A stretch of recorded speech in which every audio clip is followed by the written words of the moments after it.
And I think we're live. Just confirming I got mic on.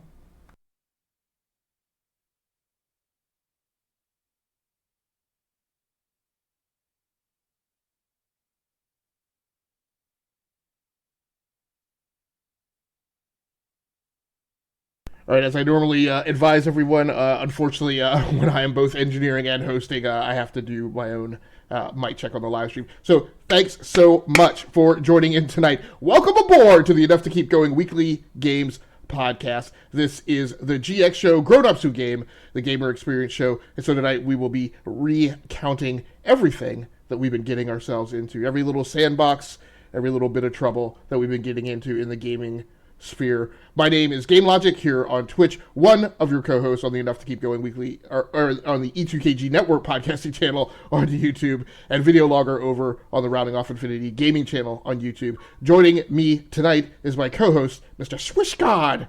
How you doing, Swiss?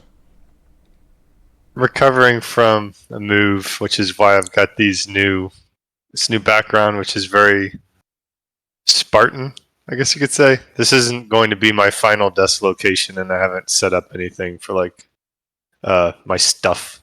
But I was able to squeeze in a little gaming time in the last 2 weeks, and it was an oasis amidst life chaos. So I'm glad to be here and ready to talk games.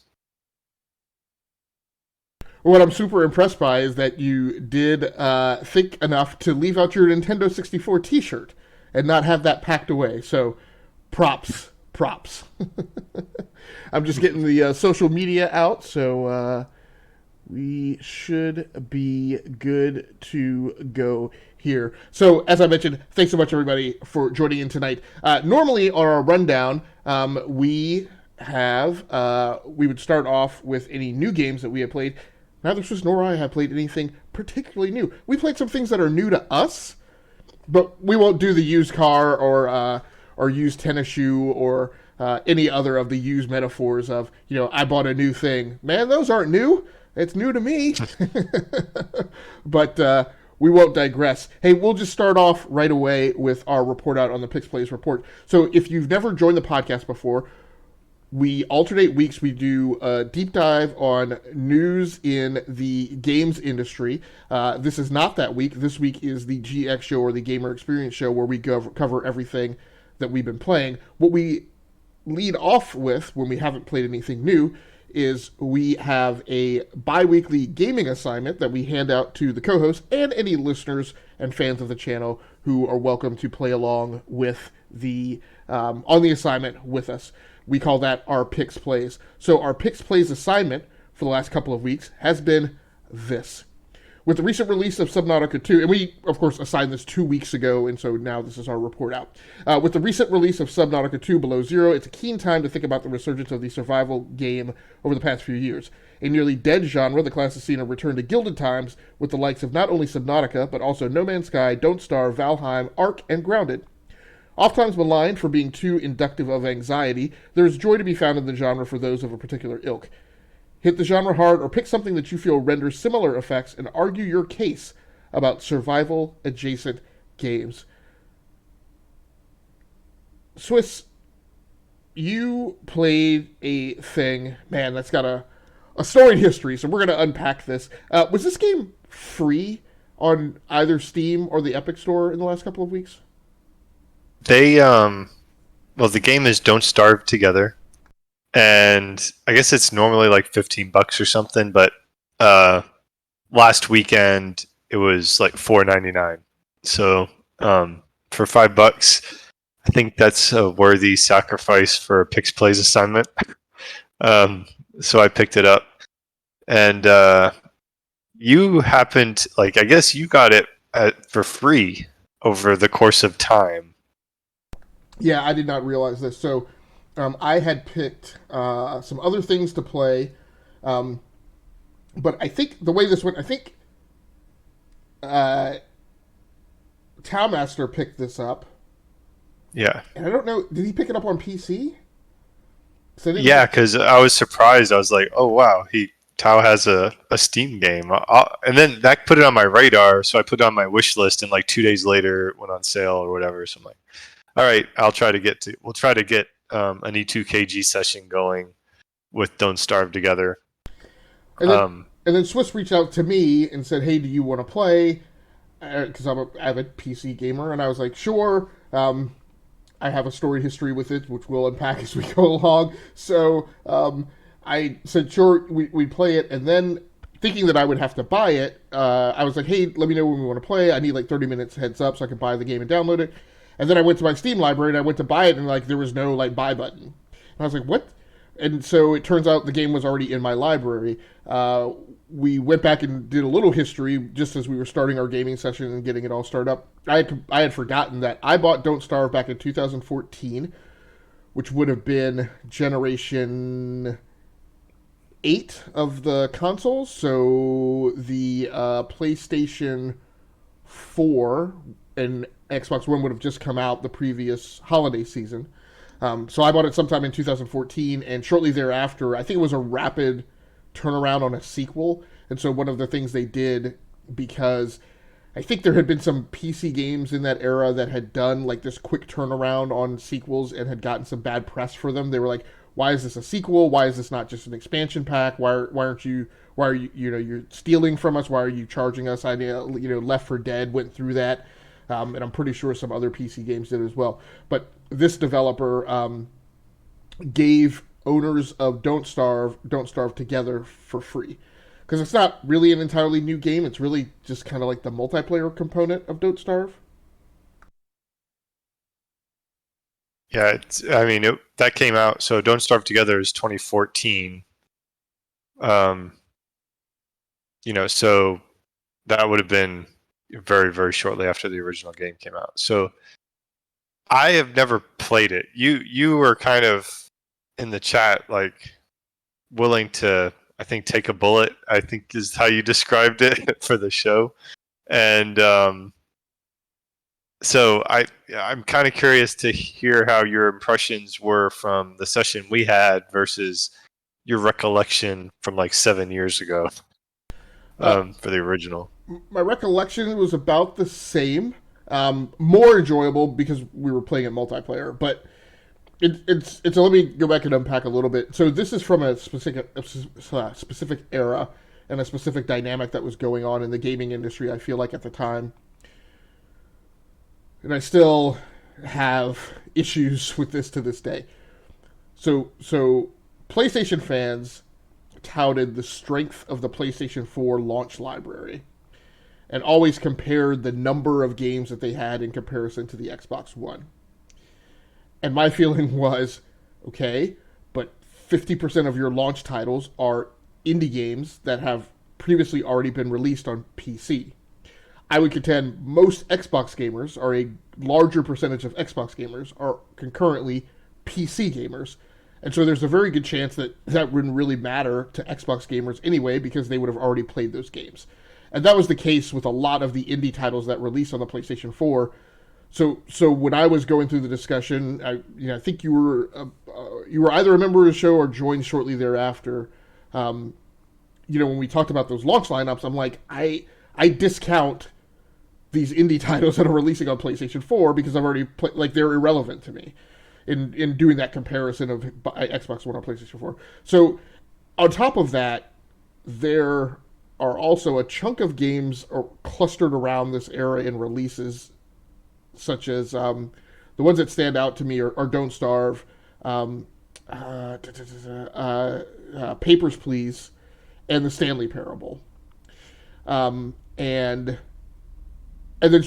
others kind of rolled out, thereafter that have become famous. There was a feeling to me in that time, and I was experimenting with the whole notion of, I shouldn't just play AAA games, and I was, I had friends who were insistent upon, I'm never playing AAA games again, I'm only playing indie, etc.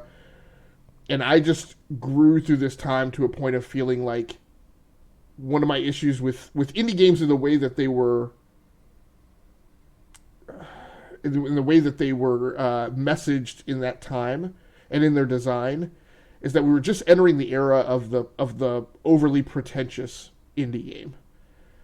And I'm like, something like Celeste and Cuphead So which is a second or third generation evolution of the indie game since that time frame. I have a little bit more respect for in terms of they're an indie game that's built around, I don't want to say common mechanics, but mechanics that are, I feel like, appealing to gamers. Whereas, right, with when I talk about like the Standing Parable, Papers, Please, Don't Starve, there was this burgeoning outgrowth, this beginning of outgrowth of this. I know that it's innovation. I know that it's innovation. But to me, it plays out like these made up game mechanics, right? These, like, here's all the known game mechanics. Let's make some alternate stuff. And there was a certain appeal to that people found just because it was indie. And so it was kind of this. There were these pretentious games, and then there were these pretentious gamers that, like,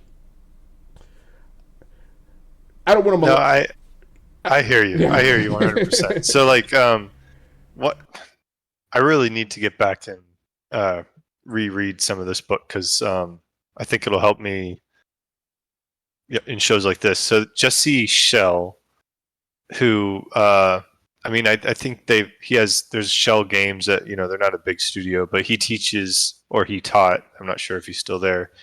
The University of Pittsburgh or Carnegie Mellon, somewhere up there, game design. And he wrote a book, The Art of Game Design.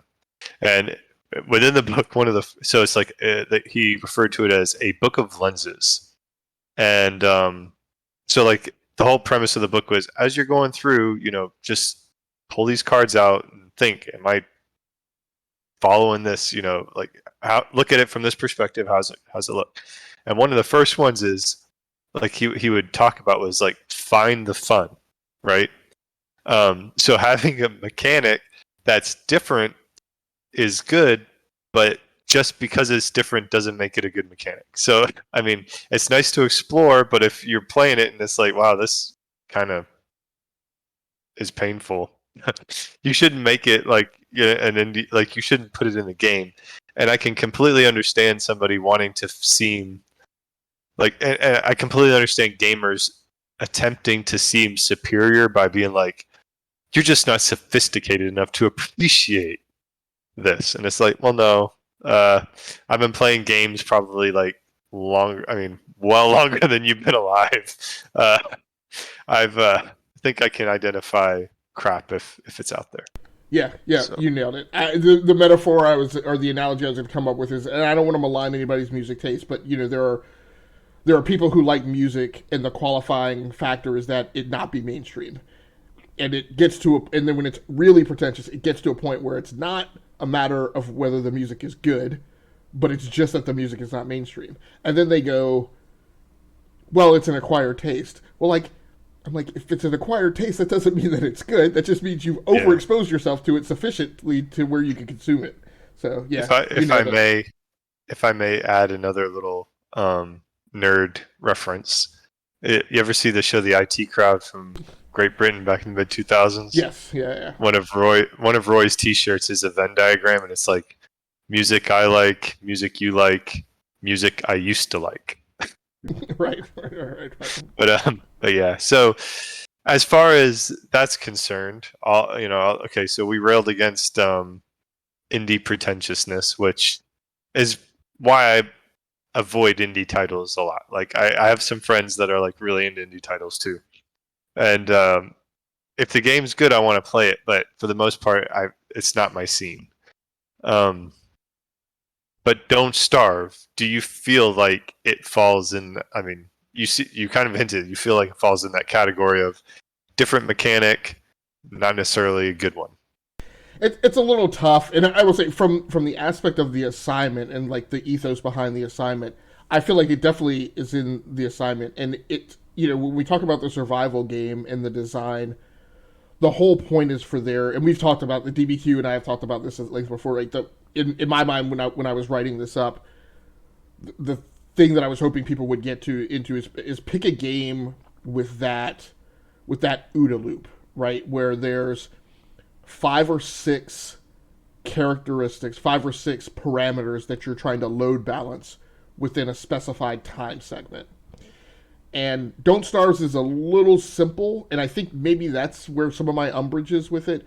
So to be realistic, like The Sims is a survival game, right? Because it's got 5 or 6 life parameters that you're trying to load balance, and they're all cycling in a different, like, iambic pentameter, right? They're all moving at a different syncopated rate, and so the whole do loop is you're trying to load balance. When do I need to address each of these 6 survival mechanics, any of which could be my demise?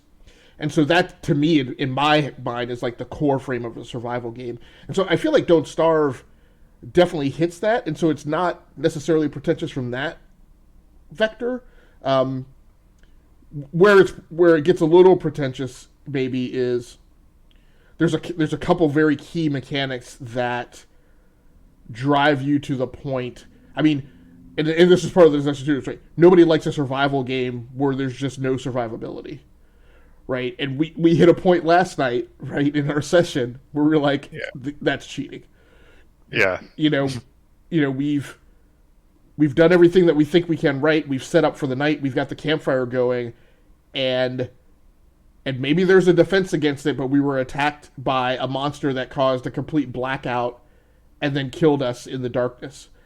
And I'm like, the only defense you have at night is the campfire. So, like, if he can just surmount your one defense, I'm like, well, what's the point? Where's the fun in that?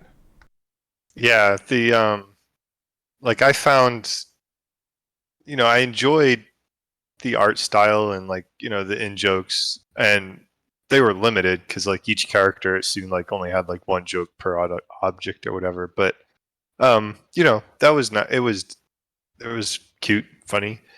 But I don't like games that are, like, so cryptic that you feel like you're just kind of thrown in there. Like Tao, he didn't have a chance to play with us, but he had played previously, and he's like, I kept having to look stuff up online. And anytime you're having to do that, I feel like the game is broken, because it should stand on its own, and there should at least be some guideposts. And it was like, we were doing different things, and that didn't work. And at some point, I was like, okay, this is all cool and all, but like right now, I'm like, what's the point? Like what's my like, you always like tout the progression model. Like, I don't feel like I'm achieving anything. It's like you go until something kills you, and then you're like, okay, I guess I got to watch out for that next time. And it's like, I don't have enough time to get good at this game. Well, you hit at one of the things that I'd forgotten, but when you mentioned it, as soon as you mentioned it, I immediately remember the psychological scarring from 7 years ago, right? That is a pretentious point of the design, is that, in fact, it's a very deliberate component of the design that there is no instruction in this game. Mm-hmm. You just spawn, and then it's like you're supposed to stay alive. Now, I would have to dig back into it. I mean, we bypassed it. I'm sure, at least I bypassed it. I don't remember. I don't think that there's a tutorial, but specifically,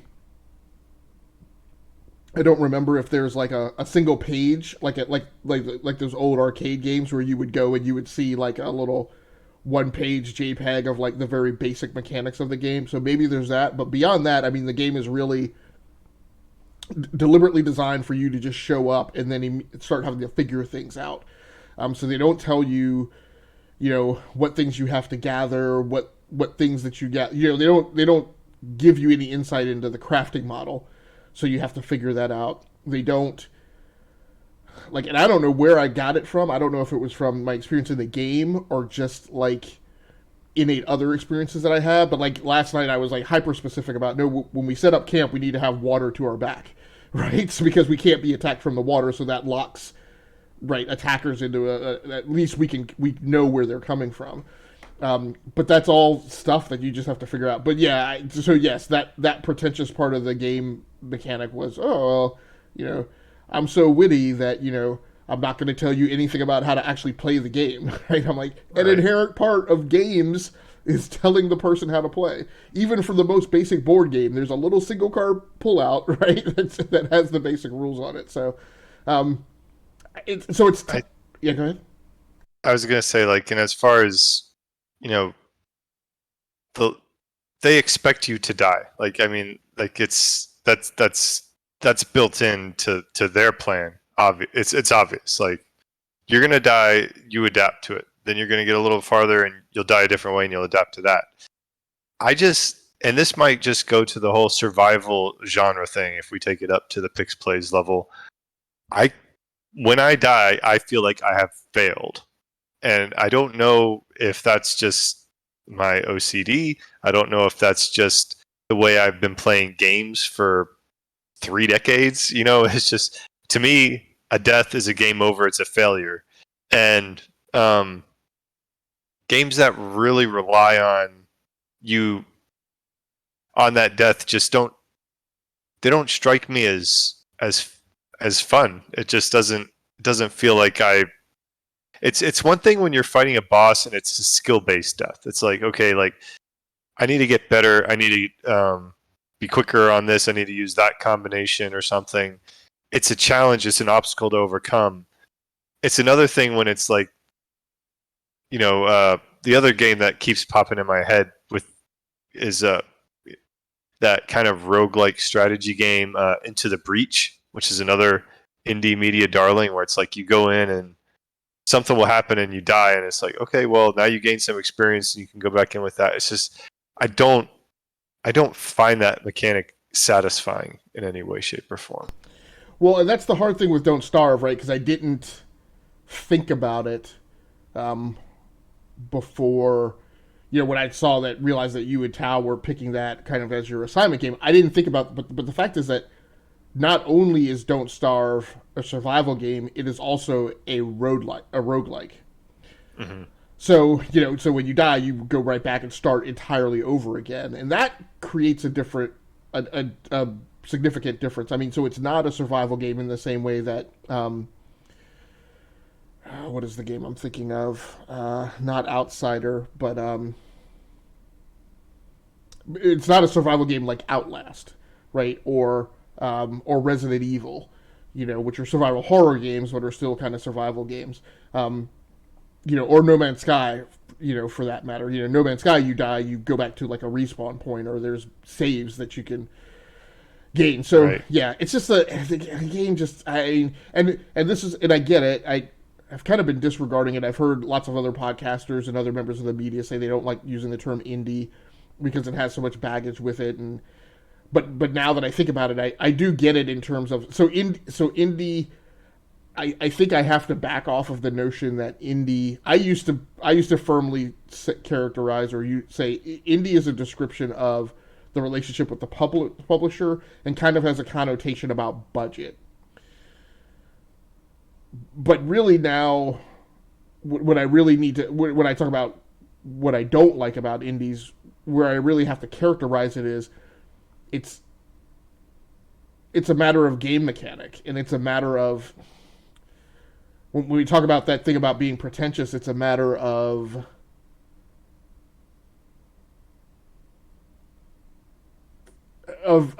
games that are trying to message alternative vectors for that finding the fun, right? It's to me, I probably shouldn't call something that's like a shmup an indie, right? Because it's not indie. It's a common game design. It's a framework that we're accustomed to and is readily digestible. There's nothing indie about the game design of a shmup, right? It may be indie from a budgetary perspective and because it was self-published, but that's not the point. That doesn't differentiate it really from anything else on the gaming market, as far as consumption is concerned. It's really a matter of, in a derogatory way, I could say that it's really that matter of like that ootsy cutesy like gameplay like thing that it's sometimes to me like a made up, I don't know, factor. I don't know. I had a good time playing with you though. Well, I mean, I think that's what I was about to summarize it as. Is like, I enjoyed our session. It was fun experimenting. But it's just, every time I try one of these types of games, like you said, this one had the roguelike elements. I come away with like, man, this just isn't It just isn't my thing. Um, at one point, I felt dumb for thinking it, but I was like, man, they make it hard to find food in this game. And then I was like, the game's called Don't Starve, you idiot. Because I was thinking, I mean, I was literally approaching it though, like much more of like a classic adventure game. And I was like thinking that combat mattered and this mattered. And it was just like, no, just focus on finding food. Like that's the thing. And, but it was enjoyable to play with you, and it's a neat art style, but I don't think it's gonna be a part of my normal rotation. Right. Like from a gameplay perspective, I mean, I could see, it probably fits in. It probably, the developer probably wouldn't mind. I could see that being something you spend like a 10 or 15 minute as kind of your warm up piece, and then we go off and play World of Warships, right, or something like that, or even Destiny 2 or something. Like I just have a hard time seeing that game like occupying, a significant amount of a, I don't know, core gamer, right, or whatever, of a core gamer's like game time. Um, and then I just feel like I get it. The game's supposed to be hard, but I just feel like there were a couple things that were like way over the top, in ways that aren't necessary, because there are other games that have similar effects, but just don't go at it from like the punishment vector as much as Don't Starve,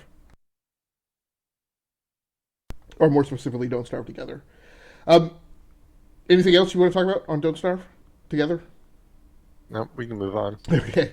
The other thing that I broke out was Dead Space. Admittedly, I picked this as part of my assignment work because I was doing some other things on Xbox, and I specifically picked the thing out of the Game Pass lineup, and kind of got turned on having realized that something that I never like really deliberately did was doing the Game Pass quests. They were just kind of like achievements. They were just like by the way, or if they happen, they happen. But I don't specifically. But this time I was like, you get discounts for stuff, you earn points. It's kind of nonsensical for me not to do it. So while I was doing my regular gaming shtick, I was also picking some things that were specific objectives for doing quests on Game Pass, and one of those was for you to play spend some time with Dead Space, which is available from the EA Play free games that are now part of Game Pass on Xbox. And so it was also neat because it was timely because of the assignment, because I have to be in a very particular mood to get into a survival horror game, but I remember what was most poignant was I remember, how much I enjoyed going back and playing some of the Resident Evil 2 as a remake, and the mentions in those design discussions about how the developers had kind of looked at Dead Space was a later evolution of kind of the Resident Evil model, and so they had deliberately tried to bring over some of the mechanics and lessons that they had learned in implementing Dead Space over into the Resident Evil 2 remake. And so I got into it. The game is definitely aged. I don't know that I have a firm feel on whether or not it ages well or badly from a graphical perspective. But, and DBQ and I had also been playing Mass Effect, the Legendary Edition, which is also kind of from the same time frame, at least the same console generation. So I got into it. It has that feeling about survival horror games that I normally get, which is I don't need this tonight. I unfortunately frequently do my gaming late at night, at 9, 10, 11 o'clock. And getting into Dead Space it's an audio force, sometimes not in a great way. Since my experience in The Last of Us 2 last year, I have become super sensitive and very conscious of titles where the characters are incessantly talking. And I'm just like, would you guys just shut up, right, for a minute? Like, please just let me be alone with my thoughts. And Dead Space is one of those. Like, there's just constant dialogue going on, from the NPCs. when you're not alone. But it has a great back in the day, and this is one of those things where like you are required to read a book. It's part of your like high school or college like reading thing or whatever, and you don't care for it, but you come back and revisit that book in like your 30s or whatever, and you appreciate it much more. This is a similar effect. Like when I played this game back in the day, I was like, why am like, and I was just very exhausted by the experience. But now I appreciate it a little bit more. I hated the combat when it originally came out in the Xbox 360 era, but for some reason I acclimated to it a little more easily this time around, and so I actually found it kind of enjoyable. I didn't find the limited ammo perspective as punishing as I did the first time around.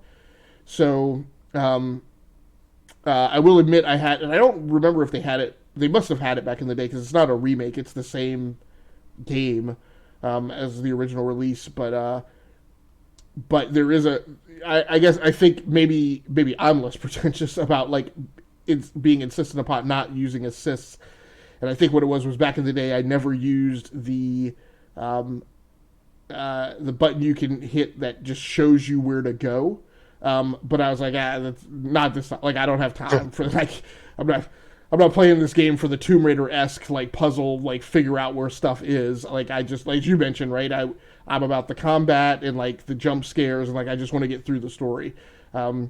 So I played about the first hour or so of it. I think it's about an 8 to 11 hour experience total, depending on how you go at it. So I had a good time. It's definitely a game. I've got the game loaded now, so I'll definitely be going back and revisiting it. Along with all the other stuff I play. So I don't know. So Dead Space, I can't remember the exclusivity on this or not, but was it something that came? I want to say later iterations definitely came to the PlayStation, right? I want to say they did, but like I've never been a huge fan of like the Resident Evil and survival horror games. They're just they're plotting, and I don't want to get scared, so I just strike one, strike two, and it's basically out. Yeah, no, I get you. The degree to which I am willing to consume those games is a very thin veneer, and really beyond Resident Evil and Outlast, like I've just never, been super interested in them. So, and then DBQ, who's not on tonight, played. Looks like he played Drake Hollow and Stranded Deep.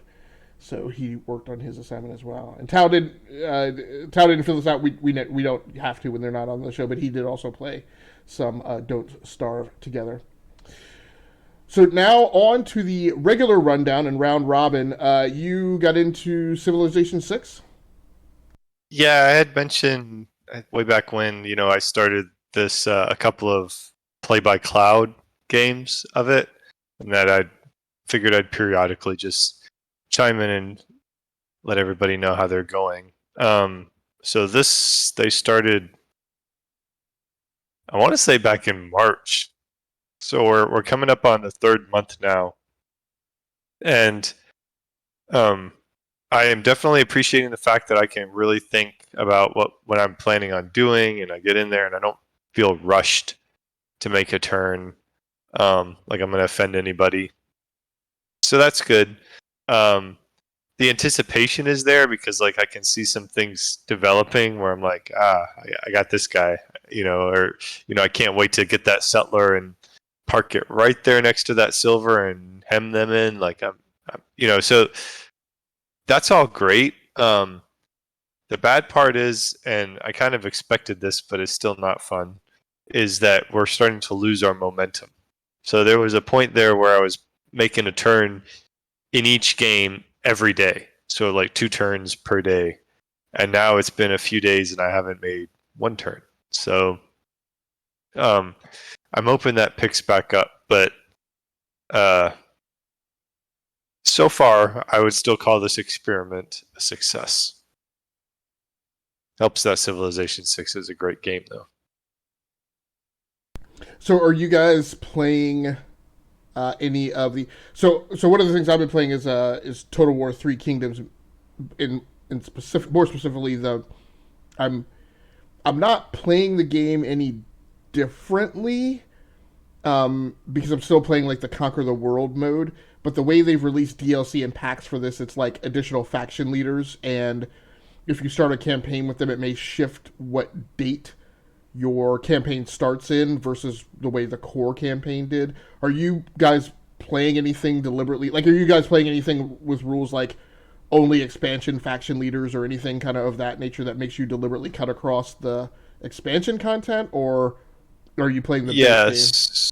So there's like, I think there was like 7 or 8 games that were started on this particular Discord, and I just joined 2 of them. One that I'm in is a game that's using Gathering Storm. So like they cranked up um, the disasters and stuff. So things like that. Some of the games it's like only humans versus CPU, and there's some house rules and restrictions. So it was kind of like whatever you felt like joining, that's what you did. And I tended to join the more pure, just we're gonna play Civ, and that might mean I'm gonna attack you, and it's coming. so I'm not in any of the really special ones, other than one of my games does have the expansions. Okay, very cool. So another thing that you've been playing on console is this thing called Judgment, and you're gonna have to completely like bring me in from the ground floor because I know nothing about this title at all. Well, neither did I until recently. um, so I don't know what site I was on or something, but I saw an ad or not an ad, but some news articles came out early May. This one is from Gamatsu. Lost Judgment announced for PS5, Xbox Series, PS4, and Xbox One.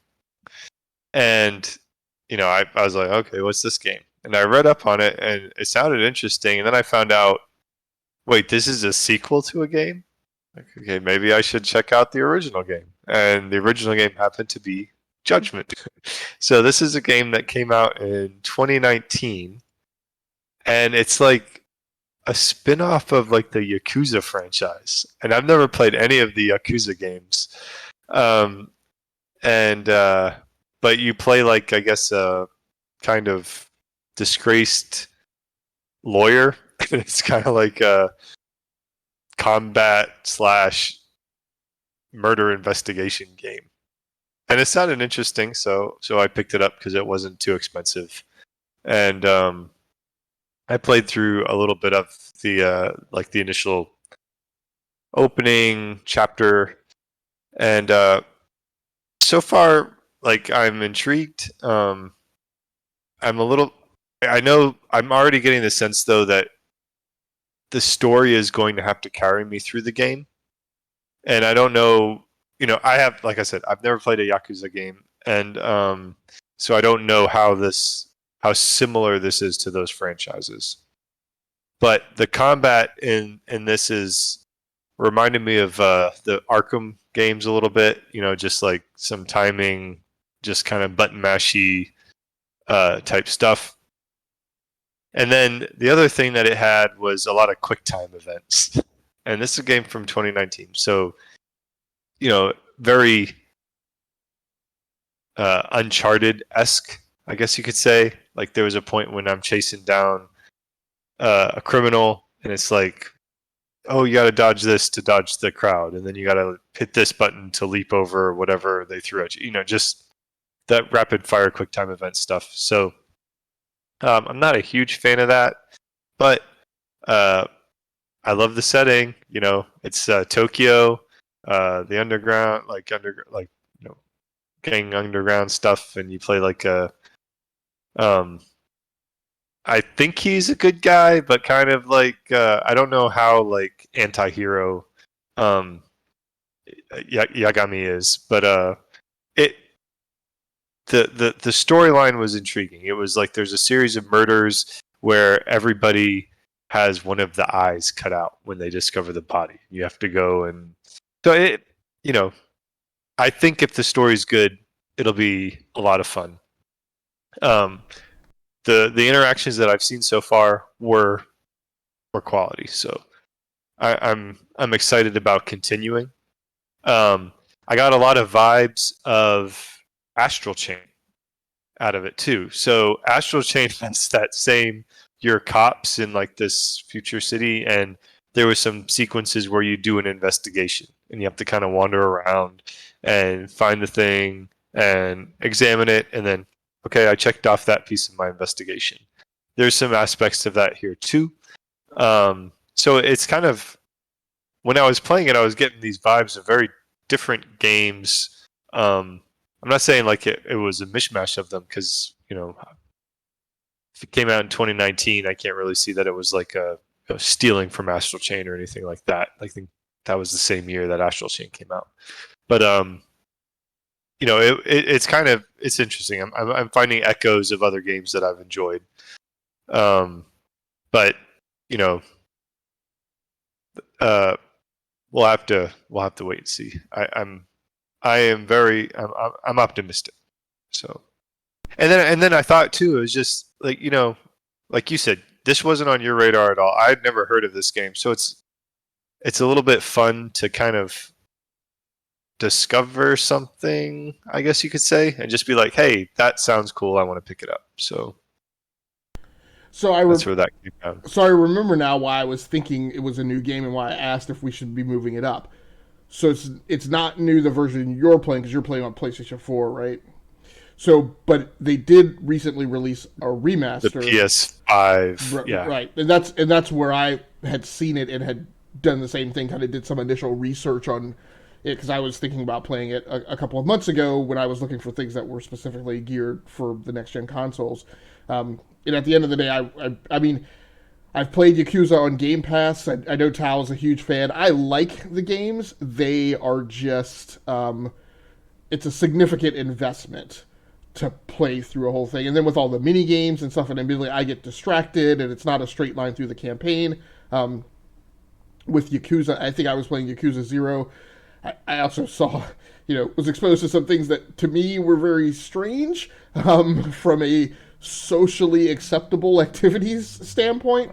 And I think talking to you and Tao, right, was, I understood that, well, these are some things that are common in those cultures. And they're problematic, right? There are societal problems as well. But I was like, I don't know that I need to play through that experience from that perspective.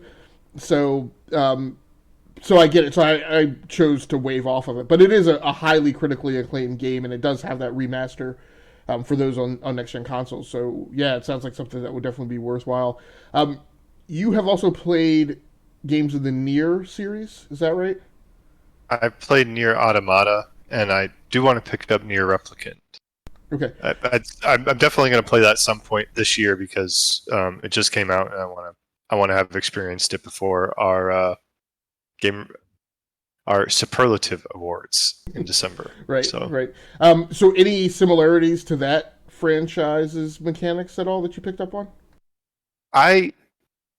No, the combat's more plotting in this one. It's more beat 'em up, button mashy type stuff than the Astral Chain. Near combat from Platinum Games is a lot more quick and fluid. The combat I don't want to say that it's bad. I don't want to use plotting as like a bad thing, but I got the Arkham vibe a lot more than like a Platinum Games vibe. So, I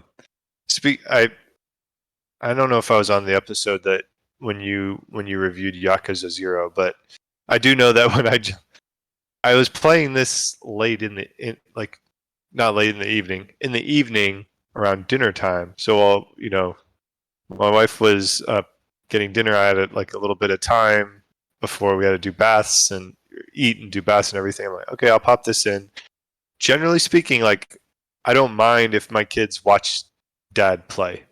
Even if it's like a little bit violent, depending on, the level. But this one, I don't think the violence is like, it's like a beat 'em up violence, but the language in this game is bad. And I was like, within like 5 minutes, I was like, okay, we're stopping this. This is a after bedtime game for dad. So, it's definitely rated M for a reason. It's a gritty, it's a gritty crime drama, and there's thugs that talk like gritty crime drama. Thugs talk in an R-rated movie. So, I don't know how important that is, but it is something that taken away as dads who game. It's like, this isn't one that you want your kids watching. Yeah, it's a shame too. Like, I don't have, I don't mind my kids seeing like the shooting mechanics. Don't want them to see like super huge gore. So I wouldn't have them watch like Gears of War, like, Right. Barring the, throw the language out, but just from a mechanic perspective because of all the gore. But yeah, I often hit that point of disappointment where I'm like, I don't really mechanically have a problem with them watching me play, say, The Division 2, right? But because, like, those guys are always popping off with profanity, like, every 10 seconds, I'm like, but I can't, right? Even when I play the game on stream and have videos of it, like, that's the thing that I can't have them watch, so. Very cool, very cool. That's awesome. It's interesting to hear that you're playing that game and into it. So, and you said that is one that you bought. So yeah. Okay. No, I'm the crotchety member of E2KG that hates streaming services. No. If I get it cheap, I'll pick it up. So. Yeah, and it was really my question was more about so it's a game that you found interesting enough that you were willing to make the commitment. So this is a thing that you're gonna spend a significant amount of time with. Yeah, I'm gonna continue. Like, I made the commitment to what was the game that we both we both had the exact same reaction to? Doom Eternal, right? And I think even when I bought it, you kind of had been like, and I was like, nah, man, I want to play this. And after initially being like, dang it, game was right. I shouldn't have bought this, but because I had invested in it, and I forced myself to play to like a certain amount of hours. But this one, it's like, yeah, I'm looking forward to getting into the story. So maybe next time we have the gamer experience show, I'll be like, yeah, it didn't meet up the potential that I initially saw, but as for now, like, I'm excited about it. No, that's cool. I had the same exact experience with Doom Eternal. Like I bought it, and I am not a person who feels like because I buy a thing I have to finish it. But like I bought it, I hated a significant amount of the time that I was playing it.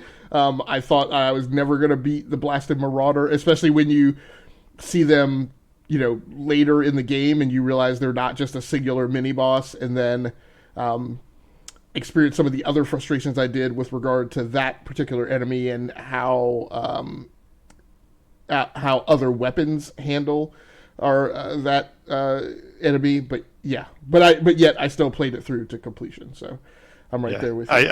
I didn't beat Doom Eternal. I got to like a 10-hour point or whatever. I was like, all right, that's worth it. I got my time out. Right. And I jumped off. Right. All right. So let me tool through what I've been playing for the remainder of our time. One of those things has been, I mentioned, The Division 2. So I have this in my list of... So I've settled down on 4 games that I've identified are some of my favorite over the last couple of years, and that I'm planning on having regularly in my rotation. They're all shooters of an ilk. And The Division 2 is one of those. Far Cry 5 is another one. Call of Duty Black Ops, or Call of Duty Cold War Black Ops is another, and Destiny 2 is the third. So after having played a chunk of time in in Destiny 2 recently, and then into Call of Duty Black Ops now, my mid phase of this current arc was spending time in The Division 2, and I've spent like 50 hours, like more than 2 days in The Division 2. I'm not done with the game because, much like the problems I had with Far Cry 5, which I figured out in that game, but didn't apply those lessons learned to The Division 2, I've done a ton of stuff, much of which has nothing to do with completing the campaign. So I've spent a ton of time running around the DC metro area, but not in a dedicating fashion to get from one end of the campaign to the other. So this time I was focused on that. I think I started off with maybe 20. I don't know, maybe 19 missions complete out of 33. I left off that gaming session with like about 27 complete out of 33, so I'm not too far from the end now. I've also become more focused on, there were some things I had missed in terms of the progression model of skills, where I thought I had advanced all the skills all that I could until I like unlocked something or that I was, but it turns out there were other unlockables within those skill sets. They don't come up on the map as additional skills. There's a message that says there are additional skills at the quartermaster, but then it says, but you've unlocked 8 of 8 skills. So I'm like, that's wrong. That's an error. Like, I have all the skills, but there are actually modifications to the skills that I could still go get. And I've also spent more time focusing on the crafting model. So there's a crafting element to specialized mods that you can make for your weapons, which, again, as you know, I'm not a huge fan of crafting, so I hadn't spent any time being bothered with. But I'm just hitting a point in the game where I'm like, the only thing left for me to do is to try and finish the campaign, and in between, as I'm getting rewards and progressions, like I just need to delve into some of these things that I haven't touched before. And so to gather certain materials that you need for those mods, you have to do side missions, and you have to actually do area liberations, which are two things that are, again, in the game.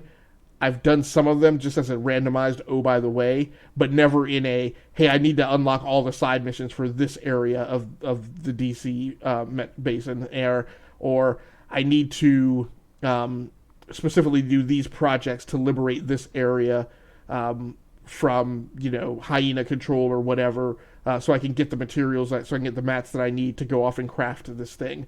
So I'm a little more focused on that. Now, as I'm saying that, I'm sure you're saying, boy, this sounds like the exact stuff that Game Logic says he can't stand doing in Destiny 2. And you would be absolutely right. But one thing that is true is I just seemed easier to find this information than some of the really esoteric stuff in Destiny 2. And I don't know why, because I know those resources are there, but like I feel like when I Google a thing for Destiny 2 and I'm trying to figure out like a thing to do in a lost sector, I get like these 5 different web pages of links, 5 different links of different web pages I have to go to put the pieces of the puzzle together. Whereas with the Division 2, I go one place, I get all the information right there. The information is not voluminous. It's like you have to go do a thing to accomplish a thing. Whereas I feel like in Destiny 2, there's always like 25 steps to completing like any given quest. And frequently you find like the 6th step in this person's write-up is wrong, right? And then you have to cross-reference it with like another write-up. And like it's just overly complicated at sometimes with Destiny 2. And and part of that's because it's deeper in lore, right? There's just not that much lore around the Division 2. But one would argue that it's just deeper in busy work. right, right, exactly. So, but I had a ton of fun with it, is the weird thing. I loved every minute that I play there. I'm trying to think. There's a handful of things every once in a while that kind of bother me, but I'm having a ton of additional fun by focusing on a lot of the things that I haven't done. Whereas in so many games, the thing that I choose to ignore is the thing that I am rigidly against and rigidly dislike. But I'm just having more and more fun, in this kind of tail end of the release of the Division 2. I also didn't realize, it seems strange to me, I know that they've done seasonal content, but I didn't realize that it seems like they've only released one expansion pack. So they've only released Gangs of New York, and so I don't know. I have to dig a little more. I don't know if that's to say that they've only released one thing that you've had to pay for and everything else has been free, in which case that would be a great model.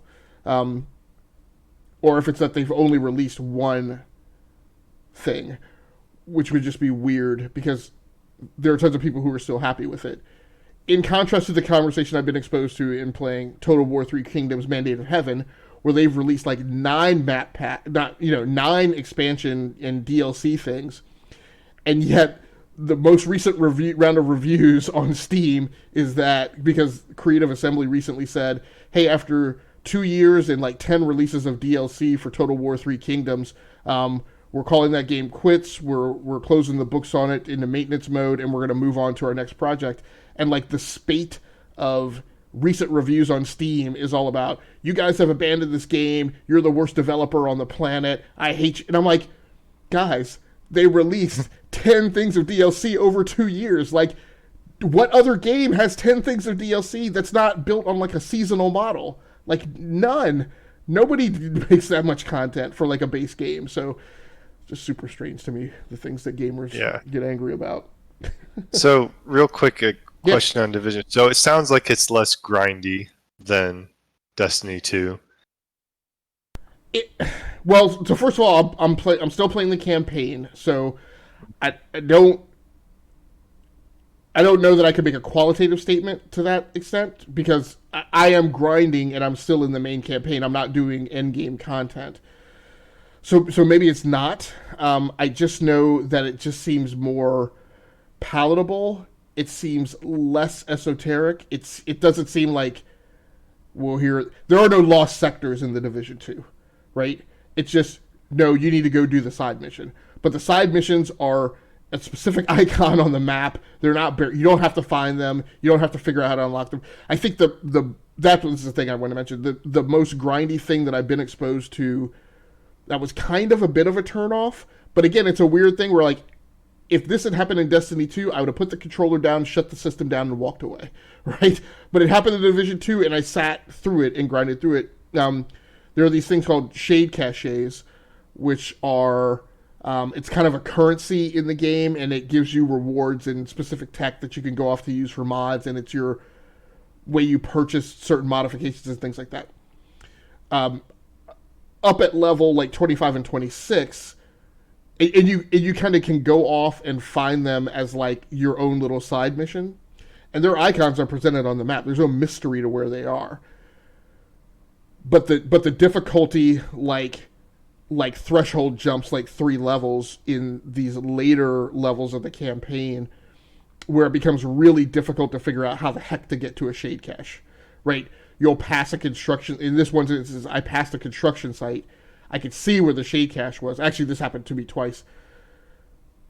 I could see where the shade cache was, like on the map, but like I couldn't figure out how to get to it. And in one instance, there was a side mission you had to play to gain access to the area. Like, I'm at the construction site. There's a gate. Normally, the way you get inside gates is you fire at the lock. There's no lock on it. There's no collision detection that trips like the interact dialogue or anything, and that's what I had to go off and Google. Thank goodness I found out that like I was not the only person who had run into this, and then people said no, in this area of DC you have to complete the side mission. That opens, like, taking on that side mission will initiate the collision detection, so that when you step up to the gate, you get the interact dialogue and you can go in. Then what many other people who had missed was, like, once you're in the side mission area, whatever you do, you have to, in most cases, to make it easy, you want to get that shade cache before you exit the mission area. So whether you do it in the course of the side mission or after the side mission's done, just don't complete the side mission and leave the area, right? Because if you don't know where that shade cache and how it's behind this magical wall, you just won't figure it out. But that all being said, I wasn't angry. But in Destiny 2, like when we go back to Forsaken and there's like, oh, here are these bounties you have to do. Like, I was angry about the amount of time that I wasted doing the incorrect bounty, right, to try and get Spider to unlock and open up like the next thing. So yeah,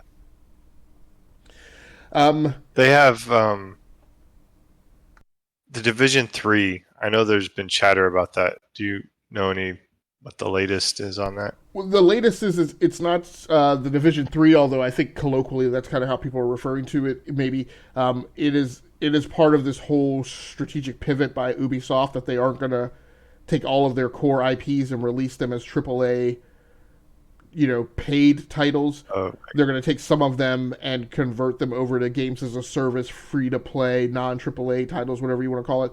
The next iteration of the Division is that.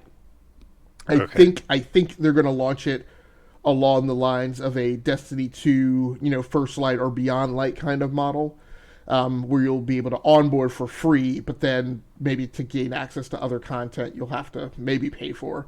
But hopefully we'll hear about that whole thing and its approach at E3, I would hope. So I've been playing a ton of other stuff, but the one I actually want to talk about a little bit is Star Renegade.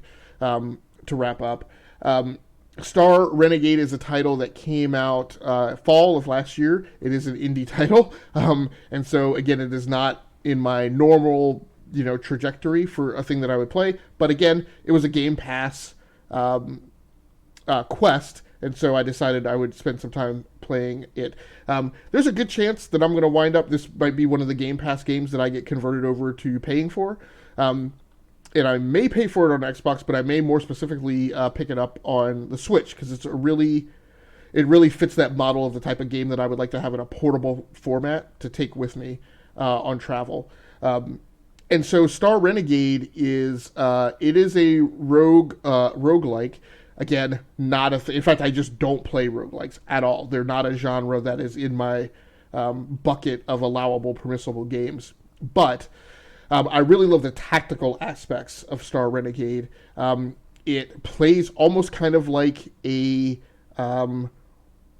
detailed round of Dungeons and Dragons, and by that I mean there are D&D games, but they significantly, like every D&D computer-based game I've played, significantly waters down the variables and factors in an actual tabletop D&D experience and the interaction you would normally have with a dungeon master, right? In most tabletop RPG games, there's initiative buffs, bonuses and penalties. Everybody moves at a different time. So if you have an engagement happening with, say, 12 characters, 6 good guys in your party and 6 of theirs, everybody's going to go at different times. Like, it's not, most CRPGs default to the whole good team goes, right? It does all their actions, and then the bad guys go. But this is a little more true to form, and it has a specific hook where, and this is the thing that I feel like isn't necessarily pretentious, right, in the way we've talked about, but it's actually deliberate and is finding the fun. You have a system, right, a MacGuffin system, right, that where you're able to predict, supposedly, like, what the enemy is going to do. And so what you have is you have a slider bar at the top of chronology in the turn that shows when everybody's going to take their actions. And so you start by seeing when the enemy is going to go, and it's divided up into like segments. So let's just say the enemy is going to do a certain action, and let's say there's 7 segments, and his action is going to go at segment 5. You start off with just you, but then you add members to your party. As you pick what actions you guys are going to do, you fall on that slide rule somewhere. Sometimes you'll fall before them. Sometimes you'll fall after. Sometimes you'll fall at the same time. Your attacks have different, some of them are just straight damage-based attacks. Some of them pierce armor and hit their health directly. Some of them have side effects such as stagger or pierce or bleed. Those things could impact what their actions are if their actions follow. So let's say, and one of the things you can also do is you can also see when you have multiple members in your party, you can then see who the enemy is targeting. So let's say a round starts, you see that the enemy is targeting, let's say you have a male and a female. Let's say you can see that they're targeting the male. You can choose to have the male then defend, since he's the only one being attacked, right? You could then choose to have the female. You could choose from multiple attacks, types of attacks, but let's say I'm going to decide she's going to attack that person with an attack that has a side effect of stagger. So and then I can see that attack is going to fall in segment 3 of the turn. They're doing a heavy attack, so their attack doesn't fall till segment 7. The way the turn will then unfold, once you enter all actions and say commit, basically, what could happen is my male will go into a defensive stance because defense always happens immediately. My female will then act in segment 3 and may hit the enemy with an effect that staggers them. And the effective stagger is that it moves their time segment to the right. So let's say they're already at segment 5 and there's only 7 in the turn. I may hit them with stagger. It may push them 3 segments to the right, which means their attack is now pushed to the next turn. And so the result is my guy never gets attacked. They're pushed to the next turn. I do damage on the enemy. Now the table is cleared and we go to the next turn, right? They start their thing over. Let's say, now it's going to be, again, the enemy's supposed to attack in segment, let's say 3. So I may push and they're targeting the male. I may push my male to defend. The enemy does their attack in segment 3. I may take the female and choose, hey, they're going to hit my male, but I can see that the amount of damage that they're going to do from that attack is something my male can absorb. I'm going to hit them with a really heavy attack, or with a bleed attack, because I don't want to stagger them, because I can't push them out of this turn, because there's a maximum number of turns you can push them to the right, which is like 2. But I'm going to hit them with a bleed attack, right? Which means they're going to be hit with bleed, and they're not only going to take the damage that I deal them, but that attack also pierces their armor, so their armor's not going to be able to damp and absorb it. And then it's also going to bleed, which means for the remainder of the turn, they're also going to take bleeding damage. So, as you can tell, right, there's some tactical things that I get super excited about managing that, particularly in a turn-based approach where you can actually spend the time giving it some thought. And you can look and digest a lot of the variables and information, and then select your attack. And a lot of the attacks then are also a gamble, because sometimes you have intel on the enemy and you know what types of attack they absorb better. Sometimes they absorb all heavy attacks really well, which means the most effective attack against them is light attacks, but then the light attacks don't do as much damage. So now I've got a load balance in that do loop of what types of attacks do I use? But then you also have to gamble, right? So let's say my male, who's being attacked by the enemy, the best thing for me to do is to defend, but because they take light attacks better, and my male has light attacks that do more damage, that may force me to gamble and say, I'm going to just try and weather their attack and then hit him with a light attack for my male, even though that may push me to, take damage. But I'm going to roll the dice and hope that I can damage them more, right, by having him attack instead of defend. So I just love kind of the whole load balancing thing.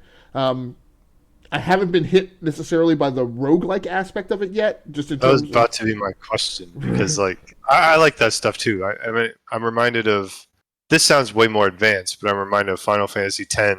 I remember having the listing of your the order was important, and recently with Octopath Traveler you have across the top the turn order, and you could focus on trying to align your attacks with this to break the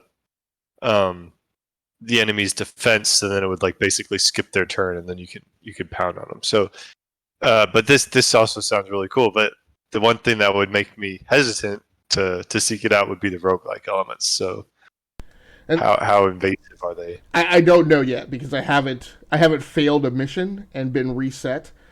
What I've seen, the two things that encourage me is that I've seen reset points as you go along, like checkpoints. So I'm led to believe that when you fail a mission, it's not going to send you all the way back to the beginning, but it's going to send you back to a reset point, which will be at some point of progression into the game rather than making you do the whole thing over.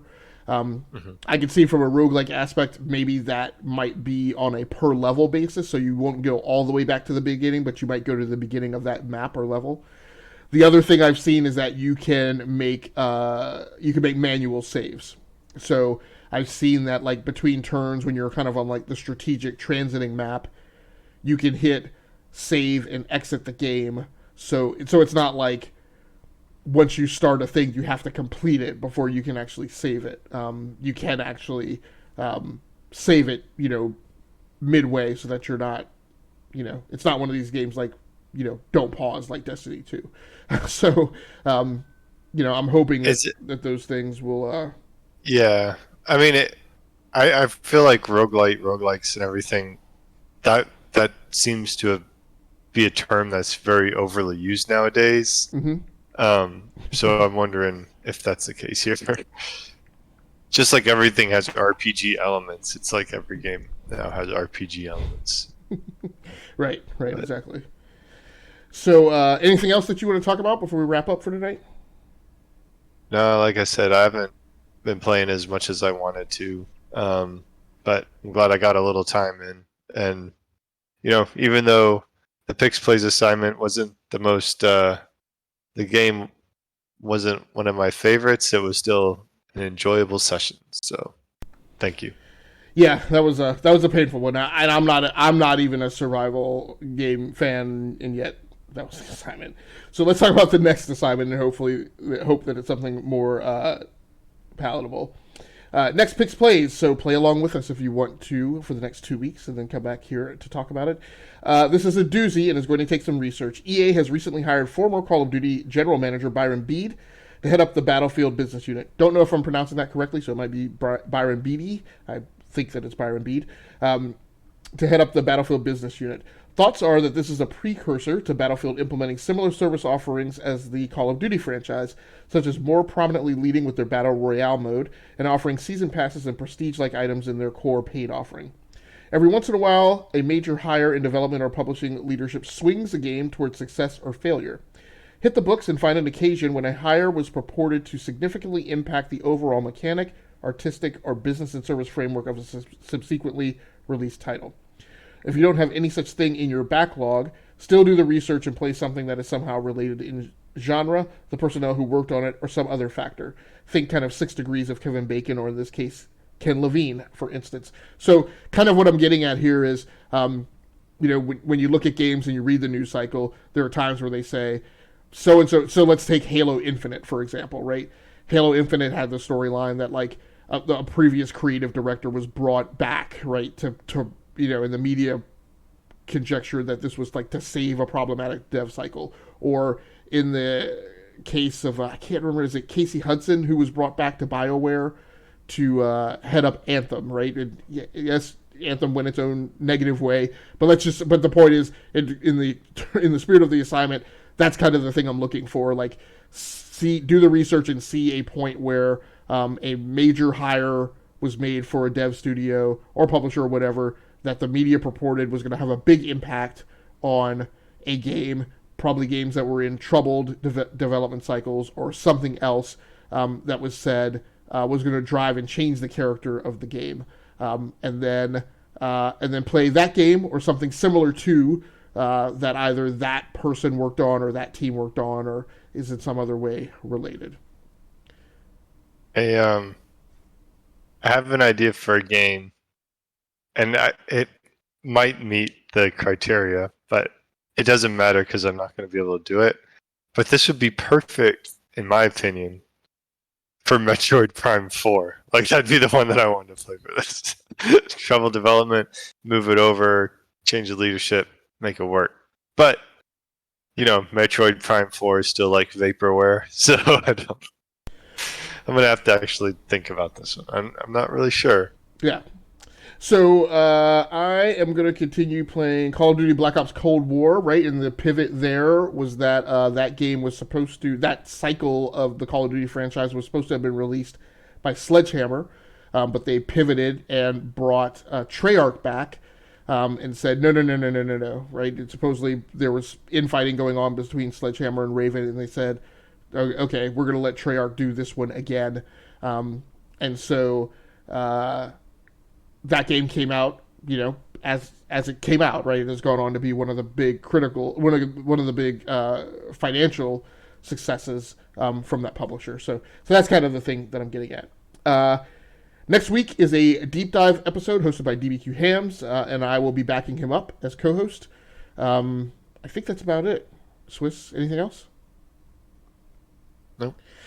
All right. Well, on behalf of myself and SwissGuard and the entire E2KG network, thanks so much for joining us for tonight for this episode of the Enough to Keep Going Weekly Games Podcast, episode number 194, the GX Show, Part 1 for June 2021. Join us next week for that deep dive that I mentioned. Until next time, take care of yourselves. Stay safe out there. Play the games that you love and play the games that you like and come here to talk about the games that you love or something like that. That's going to do it for us. Good night, good luck, and good gaming. We are out of here.